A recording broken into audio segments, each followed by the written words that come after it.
দেশের উদ্দেশ্যে রওনা হয়েছেন তারেক রহমান। যে কোনো সময় বাংলাদেশে পৌঁছে দিতে পারেন দুঃসংবাদ, এমনটাই বলেছেন দেশের অনেক গুরুত্বপূর্ণ ব্যক্তি ও রাজনৈতিক বিশ্লেষকরা। তবে কি সত্যিই তাই হবে? দেশ জুড়ে এখন মূল আলোচনার কেন্দ্র তারেক রহমানের ফেরা কি বাস্তবে রূপ নিতে যাচ্ছে?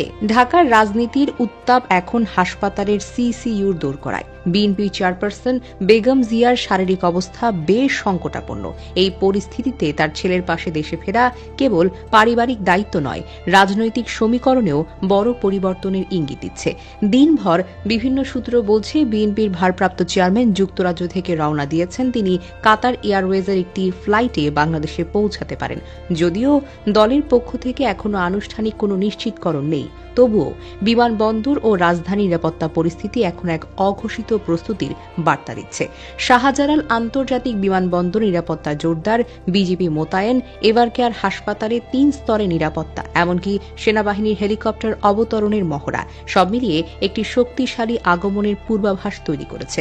দলের উচ্চ পর্যায়ের নেতারা বলেছেন, তারেক রহমান ফিরছেন, কিন্তু কবে ফিরছেন সে বিষয়ে কেউ এখন নিশ্চিত বক্তব্য দিচ্ছেন না। এই নীরবতা আরও জল্পনা কল্পনা বাড়াচ্ছে। এদিকে গতকাল রাতে বিএনপির স্থায়ী কমিটির সদস্য সালাউদ্দিন আহমেদ বলেছেন, তারেক রহমান শীঘ্রই দেশে ফিরবেন। মহাসচিব মির্জা ফখরুল ইসলাম আলমগীরের ভাষায়, তারেক রহমানের দেশে ফেরায় কোনো বাধা দেখছি না। আইন উপদেষ্টাও বলেছেন, তার দেশে ফেরার বিষয়ে কোনো আইনি বাধা নেই, ফিরলে নিরাপত্তা দেওয়ার আশ্বাসও দিয়েছেন তিনি।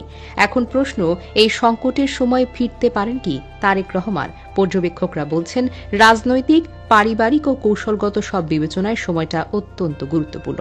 2008 সালে উন্নত চিকিৎসার জন্য লন্ডনে যাওয়া তারেক রহমানের বিরুদ্ধে থাকা অসংখ্য মামলার মধ্যে অনেকে সাজা হয়েছিল বিএনপির দাবি, রাজনৈতিক উদ্দেশ্য প্রণোদিতভাবে অভিযোগ। পরবর্তীত রাজনৈতিক বাস্তবতায় বিচারিক প্রক্রিয়ায় একে একে তিনি মামলা থেকে মুক্ত হয়েছেন।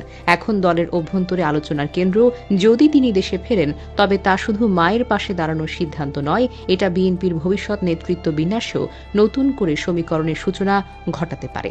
এদিকে বেগম জিয়ার চিকিৎসা এসে পৌঁছেছে আন্তর্জাতিক পর্যায়ে। যুক্তরাজ্যের 4 সদস্যের মেডিকেল টিম ঢাকার এভারকেয়ার হাসপাতালে চিকিৎসা কার্যক্রম শুরু করেছে। তাদের দীর্ঘ পর্যবেক্ষণ, চিকিৎসা পরিকল্পনা এই মুহূর্তের গুরুতর অবস্থা প্রমাণ করেছে। রাজনৈতিক ও প্রশাসনিক দিক থেকেও সরকার অত্যন্ত সতর্ক অবস্থানে।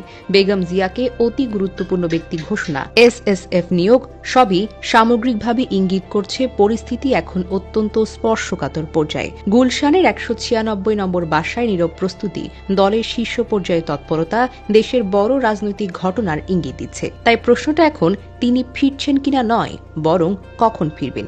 এই সপ্তাহে কি দেশে নামবেন তিনি? কৌশলগত কারণেই দল সময় প্রকাশ করছে না, তবে উপাত্ত, নিরাপত্তা বিভাগ, কূটনৈতিক ভাষা এবং দলের অভ্যন্তরীণ সিগন্যাল সবই এক বাস্তব সত্যের দিকে নির্দেশ করছে তারেক রহমানের ফেরা এখন সময়ের অপেক্ষা। দেশ অপেক্ষায়। রোগী নেত্রীর পাশে ছেলের উপস্থিতি, রাজনৈতিক নতুন সমীকরণ এবং এক অস্থির পরিস্থিতি যেভাবে সে সময়ে ঘটুক, এটা দেশের রাজনীতির ইতিহাসে বড় একটি ঘটনার সমান।